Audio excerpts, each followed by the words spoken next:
Assalamualaikum warahmatullahi ta'ala wabarakatuh. Alhamdulillahi rabbil alamin, wabihi nasta'in ala umuri dunya wad din, wala hawla wala quwwata illa billahil aliyyil azim. Subhanaka la nuhsi thana'an 'alaika kama athnayta 'ala nafsik, فلك الحمد حتى ترضى ولك الحمد إذا رضيت ولك الحمد قبل الرضا ولك الحمد بعد الرضا ولك الحمد حتى ترث الأرض ومن عليها وأنت خير الوارثين. سبحانك لا علم لنا إلا ما علمتنا إنك أنت العليم الحكيم. رب اشرح لنا صدورنا ويسر لنا أمورنا واحلل عقدة من ألسنتنا ويفقه أقوالنا. اللهم صل على نور الأنوار وسر الأسرار وتريق الأغيار ومفتاح باب اليسار سيدنا محمد المختار وآله الأطهار وأصحابه الأخيار عدد نعم الله وإفضاله. أما بعد. Yang dimuliakan Tuan Pengerusi Majlis, yang berbahagia tuan-tuan imam, tuan-tuan muadzin yang bertugas di masjid ini, keseluruhan barisan ahli jawatan kuasa, semua yang telah menjayakan segala aktiviti, program-program, pengajian-pengajian yang dianjurkan di bawah anjuran Masjid Al-Bukhari ini. Seterusnya hadirin dan hadirat, muslimin dan muslimat yang dirahmati, disayangi, dikasihi oleh Allah Subhanahu wa taala. Kita bersyukur kehadrat Allah Subhanahu wa taala limpah kurnia serta inayah yang telah diberikan, diagihkan, dianugerahkan, dihadiahkan oleh Allah Subhanahu wa taala ke atas kita semua pada hari ini. Dijadikan kita segelintir daripada umat Muhammad sallallahu alaihi wasallam yang dapat mengimarahkan suatu tempat yang sangat dimuliakan oleh Allah Subhanahu wa taala. Sabda Rasulullah sallallahu alaihi wasallam di dalam sebuah hadis, ahabbul biladi ila Allah masajiduha wa abghadu biladi ila Allah aswaquha. Tempat yang paling disukai oleh Allah Subhanahu wa taala di dalam suatu negeri itu adalah masjid-masjidnya, dan tempat yang dibenci oleh Allah Subhanahu wa taala di dalam sebuah negeri itu adalah pasar-pasarnya. Maka kita bersyukur bahawasanya Allah Subhanahu wa taala telah pun menghimpunkan kita di tempat yang sangat disayangi oleh Allah Subhanahu wa taala. Justru kita ini merafa'kan kesyukuran dan juga merafa'kan rasa berterima kasih kepada Allah Subhanahu wa taala. Tidak ada ucapan terima kasih dan juga ucapan syukur kepada Allah Subhanahu wa taala, melainkan dengan kita ini menunaikan segala perintah Allah Subhanahu wa taala dan juga sedaya upaya menjauhi segala larangannya. Juga kita bersyukur kepada Allah Subhanahu wa taala kerana kita ini hadir dalam sebuah mujtama', perhimpunan, perkumpulan yang dipandang oleh Allah Subhanahu wa taala dengan pandangan rahmatnya. Nak kita sebutkan dalil-dalil tentang fadilat berhimpun di dalam rumah Allah Subhanahu wa taala adalah suatu dalil yang tidak terhitung dan yang sangat banyak. Di antaranya Rasulullah sallallahu alaihi wasallam pernah bersabda di dalam sebuah hadis yang sahih. Kata Rasulullah sallallahu alaihi wasallam, "Majtama'a qaumun fi baitin min buyutillah yatluna kitaballahi wa yatadarasunahu bainahum illa wa nazalat alaihimus sakinah wa ghasyyathumur rahmah wa hafathumul malaikah wa dzakarahumullahu fi man 'indah. Tidak adalah suatu kelompok yang berhimpun di dalam rumah di antara rumah-rumah Allah Subhanahu wa taala dalam keadaan mentilawahkan kitabnya dan juga mempelajarinya di kalangan mereka, kecuali turun ke atas mereka suatu ketenangan jiwa. Mereka diselubungi oleh rahmat Allah Subhanahu wa taala. Mereka diselubungi, dikerumuni oleh para malaikat Allah Subhanahu wa taala, dan nama-nama mereka disebut-sebut oleh para malaikat tersebut di sisi Allah Subhanahu wa taala. Mudahan Allah Subhanahu wa taala mentahaqquqkan, merealisasikan apa yang telah pun disabdakan oleh Rasulullah sallallahu alaihi wasallam ke atas kita semua. Dan mudahan apa yang kita ini hajatkan pada hari ini, apa yang kita ini inginkan pada hari ini, apa yang kita ini harapkan pada hari ini, apa yang kita ini rafa'kan daripada doa kepada Allah Subhanahu wa taala pada hari ini, diberikan perkenan, diberikan restu dan juga ditunaikan oleh Allah Subhanahu wa taala akan segala hajat dan permohonan serta permintaan daripada kita semua. Dan apa sahaja yang kita bimbangkan, yang kita takutkan, yang kita tidak mahukan ia terjadi di dalam kehidupan kita, sama ada daripada kerugian, sama ada daripada penularan virus, sama ada daripada kesakitan, sama ada daripada kejatuhan, semua yang kita tidak inginkan berlaku dalam kehidupan kita, mudahan Allah Subhanahu wa taala menangguhkan, melindungi, mengangkat, menarik semula daripada kita semua, daripada ia berlaku dan ianya ditimpa ke atas kita, wal iyadu billah. Mudahan Allah Subhanahu wa taala menunjukkan jalan hidayahnya, menunjukkan jalan yang lurus, membantu kita di dalam kehidupan untuk menyempurnakan segala ibadah. Dan juga mudahan kita ini menelusuri, melalui jalan-jalan yang telah pun dilalui oleh orang-orang yang terdahulu, manusia yang telah pun ditunjukkan oleh Allah Subhanahu wa taala jalan kebenaran, yang telah pun ditetapkan, dijanjikan, dijamin syurga oleh Allah Subhanahu wa taala ke atas mereka semua. Dan mudah-mudahan dengan melalui jalan ini kami mendapatkan suatu penghabisan hidup yang baik daripada kehidupan kita, daripada dunia ini setelah panjang umur. Ya Allah, wafatkanlah kami, matikanlah kami dalam keadaan husnul khatimah. Allahumma khtim lana bihusnil khatimah, wa la takhtim alaina bisu'il khatimah. Ya Allah, ya Tuhan kami, matikanlah kami semua di dalam keadaan husnul khatimah, dan janganlah sesekali kami dimatikan ya Allah di dalam keadaan su'ul khatimah. Amin ya rabbal alamin ya arhamar rahimin. Hadirin dan hadirat, muslimin dan muslimat yang dirahmati, disayangi, dikasihi oleh Allah Subhanahu wa taala.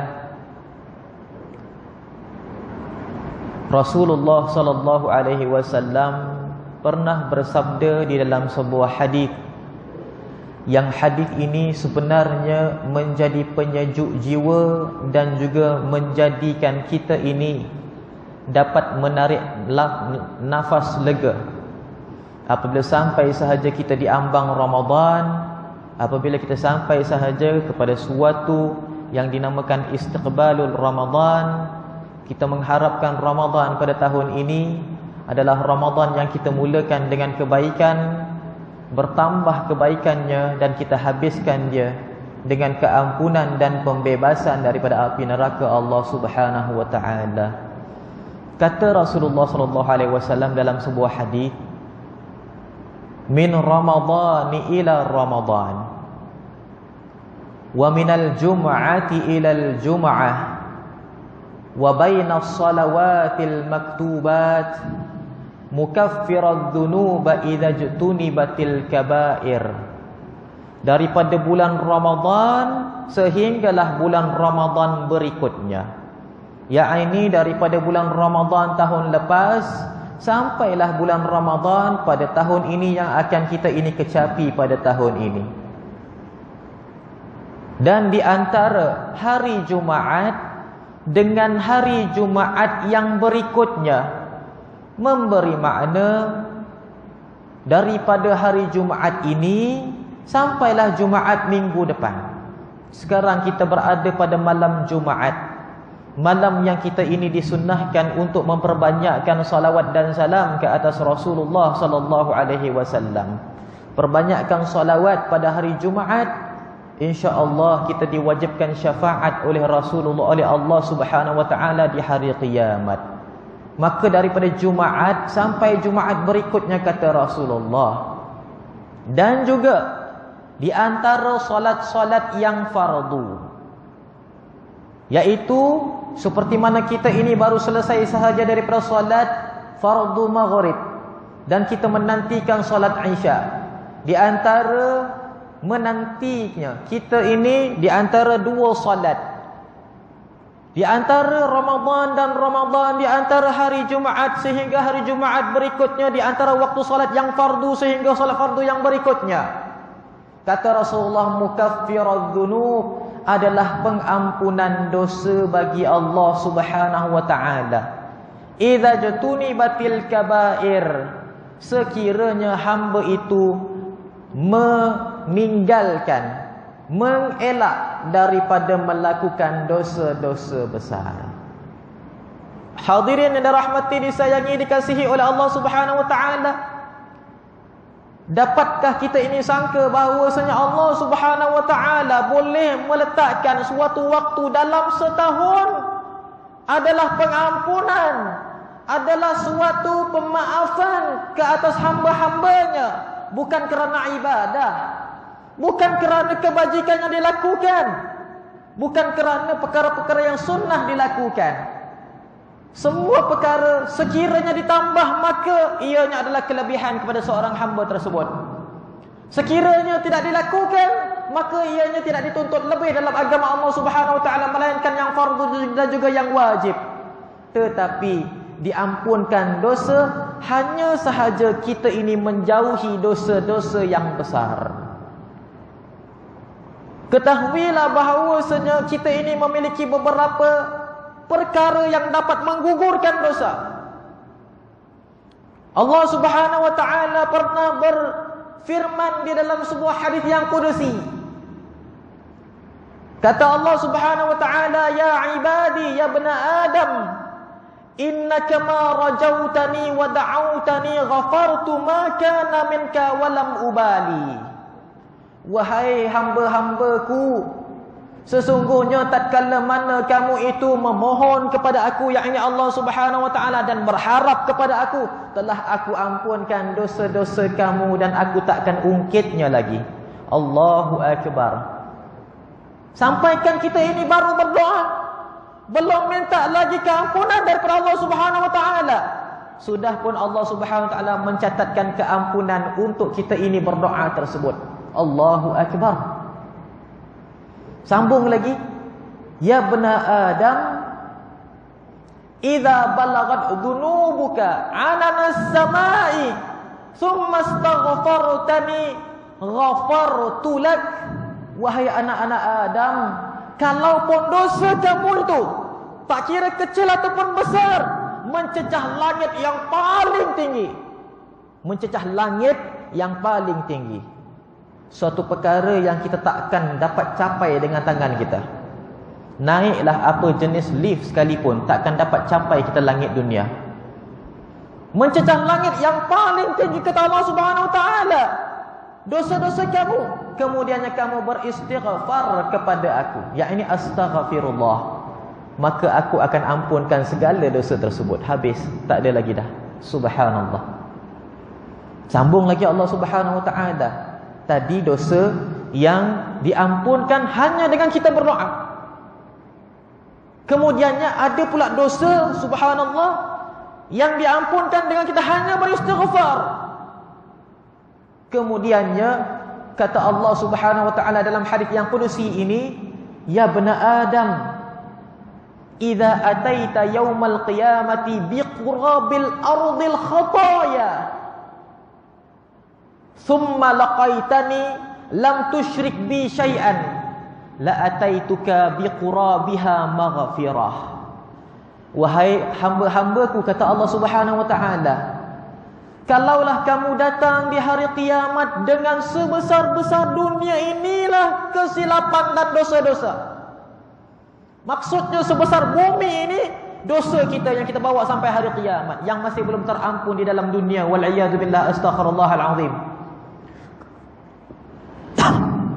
Kemudiannya kamu bertemu dengan aku dalam keadaan kamu tidak pernah mensyirikkan aku dengan sesuatu, dalam keadaan kita tak pernah mensyirikkan Allah Subhanahu wa taala dengan sesuatu. Nescaya aku akan datangkan kepada kamu, wahai hambaku, keampunan yang sebesar itu juga. Allahu akbar. Para ulama memberikan suatu pendirian dan pendapat. Di antaranya Imam Al-Ghazali, di antaranya Imam Ramli, berpendapat bahawasanya istighfar ataupun pengampunan yang kita dapatkan daripada Allah Subhanahu wa taala, daripada kita punya amalan yang soleh, tak perlu lagi istighfar, tak perlu lagi kita ini memohon keampunan, tak perlu lagi kita ini bertaubat. Kita hanya mendirikan kewajiban, kita hanya menunaikan suatu perkara yang sunnah, Allah Ta'ala dah ampunkan dosa-dosa kita pada waktu itu. Itu adalah melibatkan dosa-dosa yang kecil dan dosa-dosa yang tidak sengaja. Ada hadis Rasulullah SAW mengatakan bahawasanya idza qamal 'abdu li salatih, apabila seorang hamba itu berdiri untuk mendirikan salatnya, faja'alallahu khatayahu ala ra'sihi wa ala katfihi, maka Allah Subhanahu wa taala akan himpunkan semua dosa-dosanya di atas kepalanya dan di atas bahunya. Bila kita ini angkat takbir Allahu akbar, Allah Taala himpunkan dosa atas kepala, himpunkan dosa atas bahu. Apa tujuannya? Fa idza raka'a fasaqata khatayahu min ala katfihi wa min ala ra'sihi faghufira lahu. Maka apabila seorang hamba itu dia rukuk saja, gugur dosa atas kepalanya, gugur dosa atas bahunya, dan diampunkan oleh Allah Subhanahu wa taala. Kata para ulama, dosa itu hanya melibatkan dosa-dosa kecil dan tidak sengaja. Kalau ianya disengajakan, maka ia dosa kecil. Kalau tidak, dia adalah dosa yang tidak disengajakan. Diletakkan di atas bahu, diletakkan di atas kepala ketika kita mendirikan solat. Nasib baik kita ini tidak nampak dosa, bagaimana kita tidak nampak bagaimana kesilapan manusia. Kalaulah kita ini diperlihatkan tentang kesilapan manusia, wal'iyadzubillah, kita angkat takbir saja, maka nampak dosa-dosa orang, wal'iyadzubillah. Pada waktu itu rasa-rasanya tak ada siapa akan datang masjid untuk solat jemaah, berjemaah. Betul tak? Takut-takut angkat takbir Allahu akbar, dosa imam lagi banyak pada dosa makmum. Tak jadi makmum jadi makmum ya. Semua mufaraqah, pasal imam lagi banyak dosa. Atas kepala ada serban, pakai jubah, pakai ridak, rupa-rupanya dosa lebih banyak pada orang lain. Sebab itulah kita ini dihijab daripada nampak dosa orang. Yang kita pada hari ini tara tak nampak dosa orang pun, kita ini boleh cari silap orang, dan kita ini boleh memperendahkan orang lain, waliyadzubillah. Kita pada hari ini mana nampak dosa orang. Tapi kalau bab nak rendahkan orang, kalau bab nak hina orang lain, astaghfirullahalazim, seolah-olah kita ni macam nampak dosa itu di hadapan mata kita. Astaghfirullahalazim. Sebab itulah Allah Ta'ala tak nampakkan dosa. Ini tara kita tak nampak dosa pun kita boleh hina orang, apatah lagi kalau kita nampak orang punya dosa. Makin teruk manusia, tidak terislah. Astaghfirullahalazim. Itu dosa kecil, terampun hanya dengan kita ini beribadah. Maka perbanyakkan ibadah yang sunnah, kerana setiap ibadah yang sunnah Allah Subhanahu wa taala akan gugurkan dosa-dosa kecil, seperti mana gugur dedaunan yang layu daripada pokoknya. Subhanallah. Itu adalah yang pertama. Kemudian ada dosa-dosa yang tak akan terampun dengan solat sunat, dengan puasa sunat, dengan sedekah, dengan kita ini buat kebajikan, tak akan terampun dosa tersebut. Dosa itu adalah dosa yang kita ini sengajakan, dan dosa itu adalah dosa yang ianya separa besar. Nak kata besar tak ada besar sungguh. Tapi nak kata ianya tak berapa besar, dia melibatkan orang lain ataupun dia itu dosa kepada perkara-perkara yang agak berat.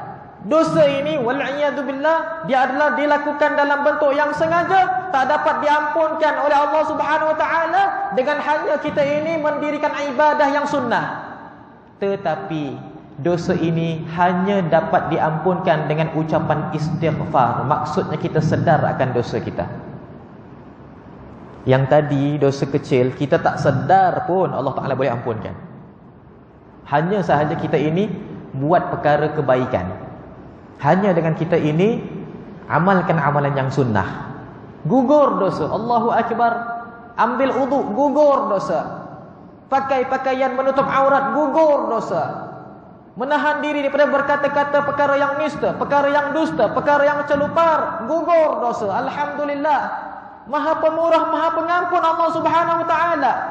Tetapi ada dosa-dosa yang tidak akan tergugur, yaitu dosa yang kita sengajakan dan dia agak besar. Dapat juga diampunkan oleh Allah dengan kita ini sedar kesilapan kita dan kita beristighfar. Astaghfirullahalazim. Subhanallah. Bila kita ini beristighfar, Allah Ta'ala mengatakan, kalaupun dosa kamu sampai langit yang paling tinggi, aku akan ampunkan dosa. No problem punya. Subhanallah. Tak ada istilah perkara yang besar bagi Allah Subhanahu wa taala. Sesungguhnya keampunan Allah Subhanahu wa taala itu kalau dihimpunkan semua kesilapan manusia di atas muka bumi Allah Subhanahu wa taala, semua kita punya dosa, himpunkan semua dosa-dosa kita, kecil dan besar dan juga yang paling besar, maka keampunan Allah lebih besar daripada itu. Maka subhanallah, diampunkan dosa istighfar dengan istighfar. Ada pula dosa yang tak terampun dengan istighfar. Dosa yang tak terampun dengan istighfar, yaitu dosa-dosa yang besar, yaitu yang dikatakan dzunubul kabair, yaitu dosa-dosa yang besar. Astaghfirullahalazim. Kita ini tak sempat bertaubat lagi, tak sempat kita ini mengucap istighfar lagi, terlepas pandang. Mungkin rasa diri itu diri yang betul, kita rasa diri kita diri betul. Meninggal dunia dengan kita membawa dosa-dosa tersebut sampai hari kiamat bawa dosa. Bila meninggal seorang anak Adam, maka semua terputus. Pahala terputus, ibadah terputus, kebajikan terputus, sedekah terputus. Kata Rasulullah hanya 3 perkara sahaja. Itu pun kalau ada. Zaman sekarang susah nak ada 3 perkara tersebut. Yang pertama sedekatul jariyah, yaitu sedekah yang mengalir, seperti mana pembinaan wakaf, seperti mana wakaf Al-Quran, seperti mana kita ini subhanallah memberikan pakaian kepada orang untuk mendirikan salat. Dia adalah sedekah yang mengalir. Yang mengalir itu adalah pahalanya. Ibarat kita telah pun melaburkan suatu investment kepada Allah Subhanahu wa taala di atas muka bumi, maka pada waktu kita ini meninggal dunia, perkara itu akan sentiasa dijana dan kita perolehi sehinggalah selepas kematian sekalipun. Tapi perkara itu zaman sekarang payah nak ada. Pasal apa subhanallah, manusia sekarang susah nak melabur kepada agama. Nak melabur untuk poket sendiri banyak. Nak investment untuk buat pasaran trading banyak. Investment untuk kembangkan perniagaan banyak. Tapi investment untuk hari akhiratnya, mudah-mudahan kita ini dipermudahkan tangan kita. Ya Allah, jadikanlah tangan kami adalah tangan yang memberi sebanyak-banyaknya, bukan tangan yang meminta-minta. Ya Allah, amin ya rabbal alamin. Itu yang pertama. Yang kedua, yang tadi sedekah, yang kedua ilmu bermanfaat. Ilmu bermanfaat ini hanya 2 daripada perkara yang dapat kita memanfaatkan ilmu tersebut. Yang pertama ilmu itu, yang pertamanya kita amalkan. Selepas kita amalkan, kita ajak pula orang lain mengamalkan ilmu atas dasar ilmu kita itu. Bila orang amalkan, bila orang lakukan, maka kita mendapat sahamnya selepas kematian sampai hari kiamat selagi mana dunia ini masih wujud. Itu yang kedua. Jadi yang kedua ni pun susah nak ada. Pasal apa? Orang zaman sekarang jarang-jarang berilmu. Ramai ke orang yang alim zaman sekarang? Jarang-jarang berilmu. Yang adanya suka viralkan benda-benda yang tidak senonoh banyak. Suka viralkan benda-benda yang fitnah banyak. Tapi kalau bab dengan ilmu susah nak diviralkan. Katanya tak payahlah, tak naik pun rating, tak ada pun like, tak ada pun viewer dan sebagainya, tak ada pun follower. Betul. Yang kedua. Yang ketiganya, waladun salih yad'ulah, anak yang soleh yang mendoakan. Yang pertama anak soleh, yang kedua anak soleh tu kena doakan. Kalau anak tu soleh tapi dia tak doakan mak bapak, rugi juga mak bapak tersebut. Zaman sekarang wal'iyadzubillah, takut-takut kita ini tak mampu didik anak jadi anak yang soleh. Kalau anak kita tak mampu didik jadi anak yang soleh, jauh sekali dia nak doakan kita. Yang kata Rasulullah, anak yang soleh yang mendoakan. Maksudnya anak yang soleh pun tak semesti doakan mak bapak.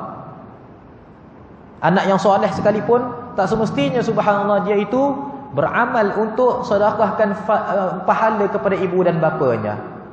Sampai amalan kepada orang-orang yang meninggal dunia kalau dia anak yang soleh.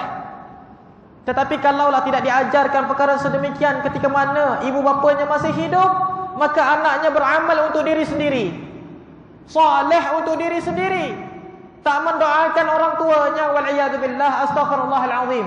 Maka kita ini zaman sekarang pun susah nak dapat. Pasal apa? Zaman sekarang yang ada anak pun anaknya tak soleh, yang ramainya takut nak beranak. Takut ada anak. Orang dulu lumba-lumba buat anak. Orang sekarang takut nak beranak. Mereka tak tahu ke salah seorang anak mereka itu akan menyebabkan mereka masuk syurga. Kami beranak banyak-banyak. Pasal apa? Kami takut kalau seorang dua anak kami, dua-duanya tak ada yang soleh. Jadi kami beranak banyak-banyak. Mudah-mudahan dalam ramai-ramai itu ada seorang dua orang yang soleh dan solehah. Amin ya rabbal alamin. Betul tak? Kalau anak seorang, habis seorang tu pula yang tak soleh, rugilah kita, wal'iyadzubillah. Sudah bergelar ibu bapa tapi anak-anak tak menjadi sebab syafaat hari kiamat. Anak yang seorang, dahlah dia tu seorang, sampai di hari kiamat membebankan kita pula, astaghfirullahalazim. Maka wal'iyadzubillah, sebab itulah kita ini perlu mendidik anak dengan didikan Islam, bukannya dengan didikan dunia. Didik anak dengan didikan Islam, dia akan ingat kita sampai hari kematian. Sampai kita ini tak ada lagi di atas muka bumi Allah Subhanahu wa taala. Kerana hanya Islam mendidik kita untuk beradab dengan ibu bapa walaupun setelah kematiannya. Mak bapak kita waktu hidup, kita kena berbakti yang pertama, kena taat yang pertama, kena hormat yang ketiga. 3 perkara. Berbakti, taat, hormat. Itu adalah kita punya tugasan kepada ibu dan bapa ketika mana mereka masih hidup. Bila mereka telah pun meninggal dunia, Allah yarhamuhum, maka 3 juga kita punya tugasan. Tak lepas, kita tetap perlu berbakti kepada ibu bapa yang telah pun meninggal dunia. Apa dia? Yang pertama, tutup keaibannya. Yang kedua, doakan dia. Yang ketiga, hormati kawan-kawannya yang masih hidup. Sahabat-sahabat ibu bapa kita yang masih hidup sampai sekarang, ibu bapa kita dah tak ada, sahabatnya masih hidup, santuni mereka, ziarah mereka, bawa hadiah kepada mereka. Kerana apa? Mereka pernah menggembirakan hati ibu bapa kita ketika mana ibu bapa kita masih hidup. 3 tugasan kita bila ibu bapa telah pun meninggal dunia. Apa dia? Yang pertama, tutup keaibannya seolah-olah tak pernah berlaku. Yang kedua, doakan dia. Setiap kali mana dalam doa kita, letakkan doa kepada ibu bapa kita. Subhanallah. Yang ketiganya, hormati dan santuni para sahabatnya. Subhanallah. Maksudnya, kalau kita ini didik anak dengan didikan agama, mereka akan santuni kita walaupun kita sudah pun berada di alam barzakh. Adapun kalau dengan didikan dunia, mereka akan hormat kita. Setelah kewafatan kita, mereka akan rebut harta kita dan rampas segala kekayaan yang kita tinggalkan. Wal'iyadu billah. Hadirin dan rahmati, disayangi, dikasihi oleh Allah Subhanahu wa ta'ala. Maka bila kita ini meninggal dunia saja, tak sempat untuk kita ini beribadah, tak sempat untuk kita ini bertaubat, beristighfar, terlepas pandang daripada sebahagian dosa yang kita rasakan tidak mengapa. Sampai ke hari kiamat kita jumpa Allah Subhanahu wa ta'ala dalam keadaan masih terdapat dosa-dosa tersebut, kecil maupun besar. Kata Allah Subhanahu wa ta'ala, tetapi kamu tidak pernah mensyirikkan aku dengan sesuatu. Alasannya, hanya tidak pernah mensyirikkan Allah Subhanahu wa ta'ala dengan sesuatu, ataupun pernah mensyirikkan Allah tetapi telah bertaubat. Dosa syirik ini adalah dosa yang hanya akan diampunkan bila kita mengucapkan kata taubat dalam dunia ni. Dah terlepas ke hari akhirat tak akan diampunkan. Sesekali tak akan diampunkan. Astaghfirullahaladzim. Nak bertaubat daripada dosa syirik waktu kat dunia ini. Subhanallah. Sebab itulah setiap kali mana dalam solat kita ini disyariatkan 2 kalimah syahadah. Asyhadu an la ilaha illallah, asyhadu anna Muhammadar Rasulullah. Pasal apa? Nak tajdidkan keislaman. Islam kita kena refresh balik. Nak tajdidkan kita punya keislaman 2 kalimah syahadah. Dan nak tajdidkan ataupun nak refreshkan balik keimanan, maka kalimah tauhid la ilaha illallah. Kata Rasulullah SAW, jaddidu imanakum akthiru min qawli la ilaha illallah. Perbanyakkanlah, perbaharuilah keimanan kamu, kata Rasulullah SAW, dengan memperbanyakkan ucapan kalimah la ilaha illallah. Maka orang yang telah pun meninggal dunia tak sempat diampunkan ataupun memohon keampunan daripada Allah Subhanahu wa ta'ala. Datang di hari kiamat berjumpa dengan Allah Subhanahu wa ta'ala masih lagi memiliki dosa sebesar-besar dunia. Subhanallah. Memiliki dosa yang sangat banyak.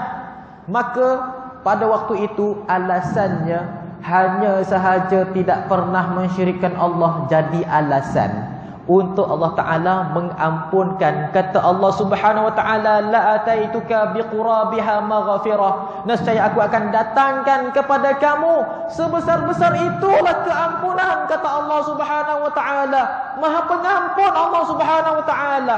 Kita ni bila sampai sahaja roh kita sampai ke kerongkong, maka terputus habis amalan, terputus pahala, terputus semua, kecuali 3 perkara tadi.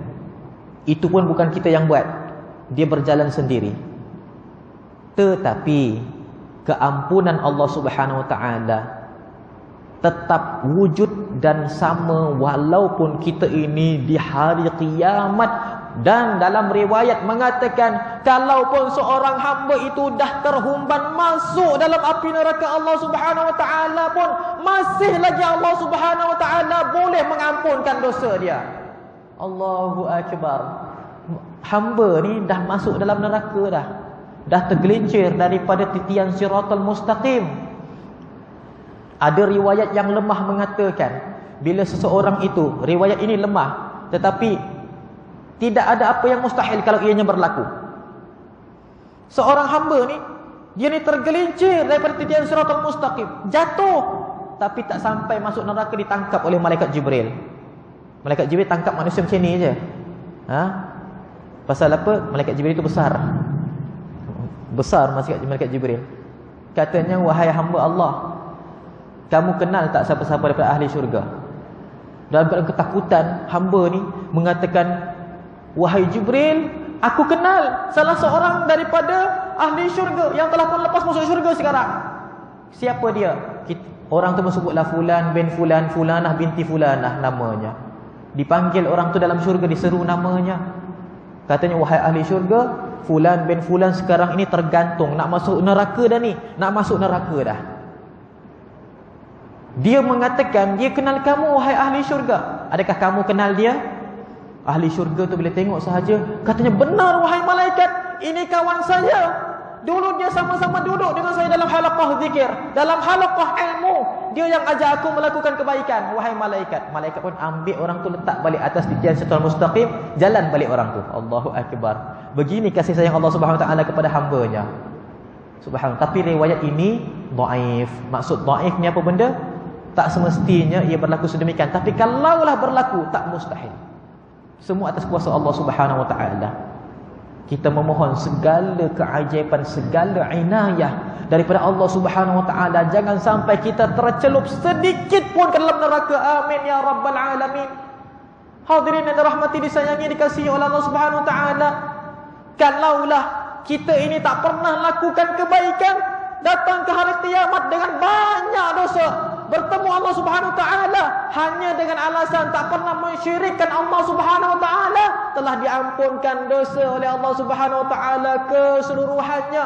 Kata Allah Subhanahu wa taala, apatah lagi kalaulah kita ini tinggal diam dalam bulan Ramadan pada tahun lepas sampai Ramadan ke tahun ini, tak pernah buat benda-benda yang spesial dalam agama Allah Subhanahu wa taala. Satu sahaja, tak pernah buat dosa-dosa besar, maka sangat-sangat tidak mustahil Allah Ta'ala boleh mengampunkan dosa-dosa kita. Ya Allah, ya Tuhan kami, tahakkukkanlah, realisasikanlah apa yang telah pun disabdakan oleh kekasih-Mu Nabi Muhammad, supaya kami ini masuk ke dalam bulan Ramadan tahun ini dalam keadaan yang telah Kamu ampunkan dosa kami, ya Allah. Hadirin yang dirahmati, disayangi, dikasihi oleh Allah Subhanahu wa taala. Kalau ikutkanlah pada waktu sekarang ini, dah tak ada waktu lagi dah untuk kita ini bersiap sedia masuk ke dalam bulan Ramadan. Kerana para ulama, para salafun salih bersedia masuk dalam bulan Ramadan setahun suntuk. Semenjak bulan Muharram, mereka dah bersedia untuk menyiapkan diri mereka menyambut bulan Ramadan. Adapun bulan Rajab dan juga bulan Sya'ban, percutan terakhir. Maksudnya waktu dah suntuk dah, tak ada masa lagi dah, melainkan mereka harus mempersiapkan diri mereka menyambut bulan Ramadan. Biasalah kalau negara kita, contohlah, jadi tuan rumah sukan Olimpik. Contoh negara kita jadi tuan rumah sukan Olimpik, contoh. Rasa-rasanya persediaannya berlaku dalam setahun ke? Persiapannya dilakukan oleh kerajaan dalam setahun ke? Mesti 4-5 tahun sebelum, betul tak? Persiapannya mesti bertahun-tahun sebelum untuk kita ini menyambut suatu tamasya sukan yang berprestij dalam tempoh masa lebih kurang tak sampai sebulan pun. Tak sampai sebulan, Ramadan sebulan, tak sampai sebulan pun. Yang dikatakan apa namanya sukan Olimpik ke tak kisahlah apa namanya pun, subhanallah, tapi tengok persediaannya bagaimana. Daripada strukturnya, daripada apa namanya, daripada sudut kemantapan ekonominya, semuanya habis, subhanallah, untuk istiqbal apa? Istiqbal Olimpik. Betul tak? Bayangkan, ini Ramadan, benda yang hasilnya kita akan tuai di hari kiamat, sepatutnya 10 kali ganda daripada kita menyambut perkara keduniaan. Tapi sekarang ini kita dah kesuntukan masa. Tinggal beberapa hari kita ingin masuk ke dalam bulan yang mulia, bulan Ramadan. Tidak ada apa yang kita harapkan, mudahan Allah Subhanahu wa taala melakukan suatu keajaiban dan kasih sayangnya. Bagi Allah Subhanahu wa taala tidak ada apa yang mustahil. Walaupun kita ini bukanlah orang yang layak diampunkan, tapi Allah Subhanahu wa taala layak mengampunkan kita. Walaupun kita punya amalan itu adalah amalan yang sedikit, tapi Allah Subhanahu wa taala berdaya untuk melengkapkan kita.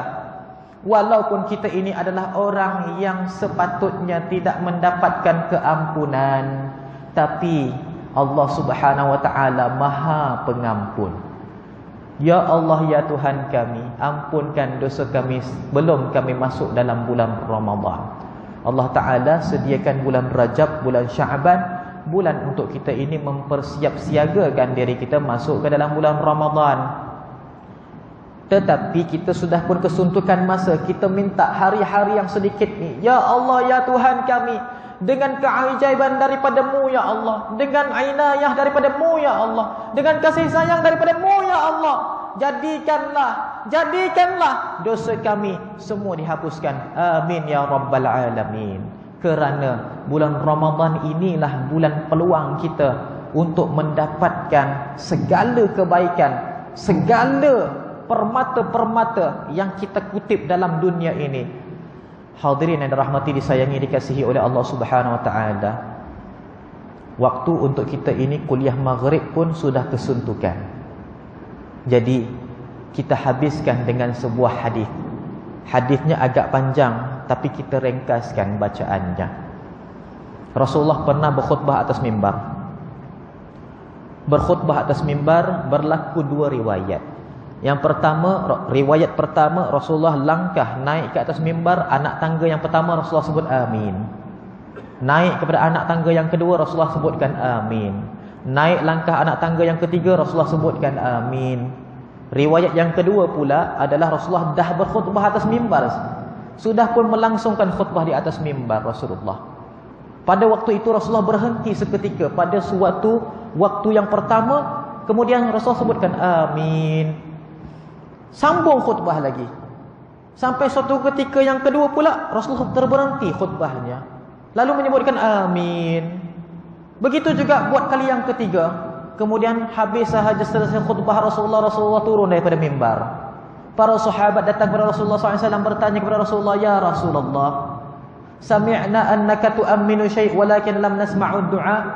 Wahai Rasulullah, kami mendengar Tuhan mengaminkan sesuatu perkara, tapi kami tak dengar apa-apa doa pun. Lalu Rasulullah pun bersabda, nazala alayya Jibrilu fa akhbarani bi khabarin talat. Telah turun ke atas aku malaikat Jibril, kata Rasulullah SAW, dan mengkhabarkan aku dengan 3 perkhabaran. Apakah perkhabaran tersebut? Perkara itu adalah perkara yang kita selalu terlepas pandang. Benda ini benda yang banyak manusia persiakan, diingatkan oleh malaikat Jibril kepada Rasulullah. Yang pertama, apakah dia? Kata Jibril alaihi salam, ya Muhammad, man adraka ramadana falam yughfar lahu ab'adahu Allah. Qul amin. Faqultu amin. Wahai Muhammad, barang siapa yang sempat usianya melalui bulan-bulan Ramadan, tetapi dia masih belum diampunkan dosa oleh Allah Subhanahu wa taala, minta orang ini dijauhkan daripada rahmat Allah Subhanahu wa taala. Sebutkan amin wahai Muhammad, maka aku mengatakan amin. Ini adalah amin yang pertama. Maksudnya, dalam satu umur kita, bulan Ramadan adalah bulan waktu yang paling berkat. Perlu kita ini manfaatkan. Yang kedua, kata Jibril alaihi salam, ya Muhammad, man adraka walidayhi 'inda kibarihi ahaduhuma aw kilahuma falam yudkhilhu jannah ab'adahu Allah. Qul amin. Faqultu amin. Wahai Muhammad, barang siapa yang hidupnya sempat bersama dengan ibu dan bapanya ketika mana dewasanya, salah seorang di kalangan mereka ataupun kedua-duanya sekali, tapi dia tidak dimasukkan oleh Allah Subhanahu wa taala di hari akhirat ke dalam syurga, minta orang itu dijauhkan daripada rahmat Allah Subhanahu wa taala. Sebutkan amin wahai Rasulullah, maka aku mengatakan amin. Itu adalah amin yang kedua. Maksudnya, lubuk pahala kita dalam dunia adalah kedua ibu bapa kita. Kalau ada mereka, tapi kita tak dimasukkan oleh Allah ke dalam syurga, apa sebenarnya kita lakukan terhadap ibu bapa kita? Wal'iyadzubillah. Ucap salam pun kita dah diampunkan dosa. Subhanallah. Yang ketiga, ya Muhammad, man dzukirta indahu falam yusalli alaika ab'adahu Allah. Wahai Nabi Muhammad, barang siapa yang diingatkan dia tentang kamu di hadapannya, tapi dia tidak bersolawat kepada kamu, minta orang itu dijauhkan daripada rahmat Allah Subhanahu wa taala. Sebutkan amin, maka aku mengatakan amin. Itulah amin yang ketiga. Maksudnya umat Muhammad sallallahu alaihi wasallam bila diingatkan tentang Nabi Muhammad selalu terlupa untuk bersalawat dan salam ke atas junjungan Rasulullah sallallahu alaihi wasallam. Maka marilah kita memperbanyakkan salawat. Yang pertama, kita ini di dalam bulan Rajab, bulan yang kita disyariatkan untuk memperbanyakkan salawat. Tambahan pula kita di malam Jumaat.